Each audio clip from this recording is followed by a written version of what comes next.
दोस्तों इस वक्त तुर्की और अजरबैजान की हालत ऐसी हो चुकी है कि पहले तो अजरबैजान की तरफ से भारत को कोसा जाता था, लेकिन अब तुर्की ने भी भारत के सामने अपने रोने रोने शुरू कर दिए हैं। आप सभी के याद ही होगा, अब से 4 साल पहले ही अजरबैजान की तरफ से ये बात बोली जाती थी कि भारतीय हथियारों की क्वालिटी काफी ज्यादा खराब है। साथ में अजरबैजान की तरफ से ये बात भी बोली जाती थी कि भारत जो भी नए नए हथियार बनाकर तैयार कर रहा है, भारत उन हथियारों के अंदर चोरी की टेक्नोलॉजी का इस्तेमाल कर रहा है। लेकिन उसके बाद हमको ये चीज देखने को मिली थी कि आर्मेनिया की तरफ से भारत से खूब दबाकर हथियारों की खरीद को करना शुरू कर दिया गया था। पहले आर्मेनिया की तरफ से भारत से स्वाति वेपन लोकेटिंग रेडार को खरीदा गया था। उसके बाद इस रेडार की परफॉर्मेंस को नागोर्नो काराबाख की जंग में देखने के बाद आर्मेनिया की तरफ से भारत से एडवांस टोर्ड आर्टिलरी गन सिस्टम की खरीद को किया गया था। आर्मेनिया की तरफ से एडवांस टोर्ड आर्टिलरी गन सिस्टम को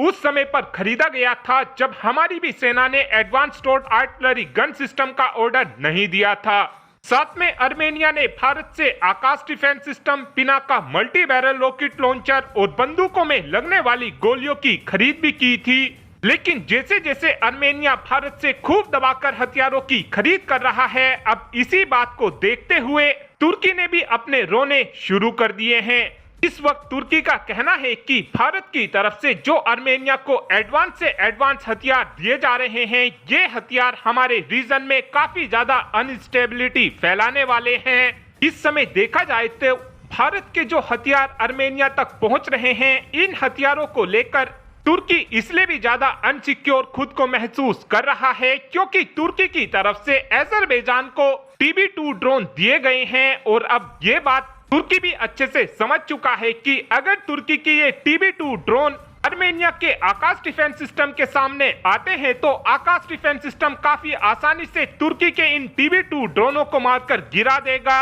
इस वक्त तुर्की भारतीय हथियारों से इसलिए भी ज्यादा इनसिक्योर खुद को महसूस कर रहा है क्योंकि हाल ही में ही हमने देखा है कि पाकिस्तान और भारत के 3 से 4 दिन के युद्ध में तुर्की की तरफ से पाकिस्तान को 400 से भी ज्यादा ड्रोनों की सप्लाई की गई थी और पाकिस्तान की सेना ने इन ड्रोनों का इस्तेमाल भारत के खिलाफ किया था और उस समय भारत के आकाश डिफेंस सिस्टम ने पूरी सटीकता के साथ तुर्की के उन 400 के 400 ड्रोन को काफी आसानी से मारकर गिरा दिया था। इसीलिए ही इस वक्त तुर्की की तरफ से चिल्ला चिल्ला कर ये बात बोली जा रही है कि भारत आर्मेनिया को और ज्यादा एडवांस हथियार ना दे और इस बार अगर आर्मेनिया और अजरबैजान के बीच युद्ध होता है तो उस कंडीशन में हमको डेफिनेटली ये चीज देखने को मिलेगी कि आर्मेनिया का आकाश डिफेंस सिस्टम चुन चुनकर अजरबैजान के फाइटर जेट और TB2 ड्रोन को काफी आसानी से मारकर गिरा देगा। इस वक्त देखा जाए तो आर्मेनिया की तरफ से एक ऐसी स्टेटमेंट दी गई है जिसने इस समय